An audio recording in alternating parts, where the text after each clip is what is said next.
ہم لوگ ماڈرن کہلائے جانے کے چکر میں بہت قیمتی چیزیں چھوڑ بیٹھے ہیں۔ ہم نے آسانیاں ڈھونڈی اور اپنے لیے مشکلیں کھڑی کر دیں۔ آج ہم دھوتی پہن کر باہر نہیں نکل سکتے، لیکن صدیوں کی آزمائش کے بعد یہ واحد لباس تھا جو ہمارے موسم کا تھا۔ ہم نے خود اپنے اوپر جینز مسلط کی اور اس کو پہننے کے لیے کمروں میں اے سی لگوائے۔ شالیں ہم نے فینسی ڈریس شو کے لیے رکھ دیں اور کندھے جکڑنے والے کوٹ جیکٹ اپنا لیے۔ ہمیں داڑھی، مونچھ اور لمبے بال کٹ جانے میں امپاورمنٹ ملی، اور فیشن بدلا تو یہ سب رکھ کے بھی ہم امپاورڈ تھے۔ ہم نے حقہ چھوڑ کے سگریٹ اٹھایا، اور ولایت سے وہی چیز جب شیشے کی شکل میں آئی تو 1000 روپے فی چلم دے کر اسے پینا شروع کر دیا۔ ہے کوئی ہم جیسا خوش نصیب؟ ہم نے لسی چھوڑی، کولا بوتلیں تھام لی، ہم نے ستو ترک کیا اور سلش کے جام اڈیلے۔ ہم نے املی آلو بخارے کو ان ہائیجینک بنا دیا، اور وہی چیز ایسنس کے ساتھ جوس کے مہر بند ڈبے خرید کر بچوں کو پلائی۔ وہ پیک جس کے آر یا پار نہیں دیکھا جا سکتا کیونکہ وہ گتے کا ہوتا ہے، ہم نے اس اندھے پن پر اعتبار کر لیا، مگر آنکھوں دیکھے کو غیر صحت بخش بنا دیا۔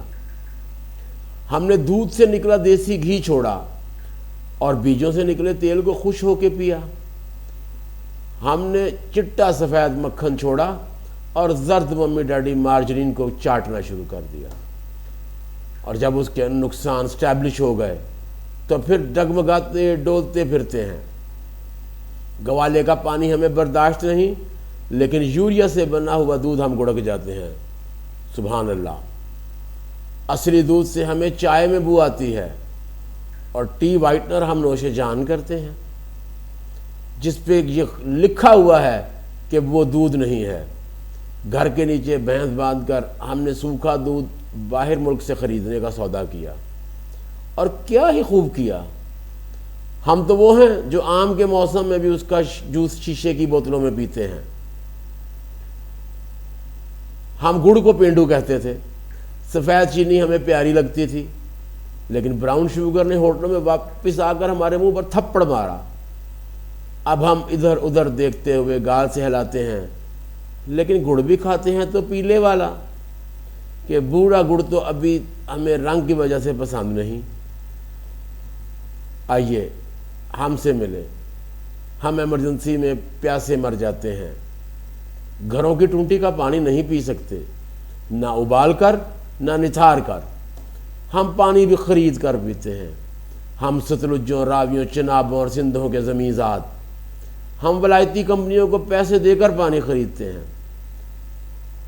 ہم تو پودینے کی چٹنی تک ڈبوں میں بند خریدتے ہیں۔ چھٹانک دہی اور مفت والے پودینے کی چٹنی ہم 150 روپے دے کر اس ذائقے میں کھاتے ہیں جو ہمارے باپ دادا کو ملتی تو انہوں نے دسترخوان سے اٹھ جانا تھا۔ سہانجنا ہمیں کڑوا لگتا تھا، جب سے وہ مورنگا بن کر کیپسولوں میں آیا ہے تو ہم 2000 میں 15 دن کی خوراک خریدتے ہیں۔ وہی سوکھے پسے ہوئے پتے جب حکیم ہمیں 50 روپے کے دیتا تھا تو ہمیں یقین نہیں آتا تھا۔ 500 روپے کا شربت کھانسی کے لیے خریدیں گے، لیکن 5 روپے کی ملٹھی کا ٹکڑا دانتوں میں نہیں دبانا، عجیب سا ٹیسٹ آتا ہے۔ ہم پولیسٹر کے تکیوں پہ سوتے ہیں، نائلون ملا لباس پہنتے ہیں، سردی گرمی میں بند جوتا چڑھاتے ہیں، کپڑوں کے نیچے کچھ مزید کپڑے پہنتے ہیں، اور زندگی کی سڑک پر دوڑ پڑتے ہیں۔ رات ہوتی ہے تو اینٹی الرجی بہرحال ہمیں کھانی پڑتی ہے۔ ہم اپنی مادری زبان ماں باپ کے لہجے میں نہیں بول سکتے، زبان کے لیے نعرے تو لگاتے ہیں، لیکن گھروں میں بچوں سے اردو میں بات کرتے ہیں۔ اردو یا انگلش کے روب میں آ کے اپنی جڑیں خود کاٹتے ہیں، اور بعد میں وجہ ڈھونڈتے ہیں کہ ہم مس فٹ کیوں ہیں۔ عربی فارسی کو ہم نے مدرسے والوں کی زبان بنا دیا اور ہاتھ جوڑ کے سکون سے بیٹھ گئے۔ 40 رولز آف لو انگریزی میں آئی تو چومتے نہیں تھکتے، الف لیلا کلیلہ و دمنہ اور اپنے دیسی قصے کہانیوں کو ہم نے لات مار دی۔ جرمنی سے گورے کے پاس آئی تو ہمیں یاد آ گیا کہ استاد یہ تو مال اپنا تھا۔ جا کے دیکھے تو صحیح عربی فارسی کی پرانی ہو یا نہیں، صرف وہ کتابیں ہمارے پاس اب باقی ہیں جو مدرسوں کے نصاب میں شامل ہیں۔ باقی وہ ایک خزانہ جسے ہم طلاق دے چکے ہیں۔ پاولو کوہلو اس کا ٹنکچر بنا کے دے گا تو بگ واو کرتے ہوئے آنکھوں سے لگا لیں گے۔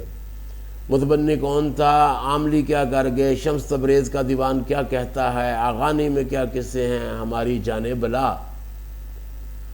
ہماری گلیوں میں اب کوئی چارپائی بننے والا نہیں آتا، ہمیں نیم اور بقائن میں تمیز نہیں رہ گئی، ہمارے سورج سخت ہو گئے اور ہمارے سائے ہم سے بھاگ چکے، ہمارے چاند روشنیاں نگل گئیں اور مٹی کی خوشبو کو ہم نے عطر کی شکل میں خریدنا پسند کیا۔ وہ بابا جو نیم کی چھاؤں میں چارپائی لگائے ٹیوب ویل کے ساتھ دھوتی پہنے لیٹا ہوتا ہے، وہ حقے کا کش لگاتا ہے، ہمیں دیکھتا ہے اور ہنس کے آنکھیں بند کر لیتا ہے۔ اسے کب کی سمجھ آ گئی، ہمیں نہیں آئی۔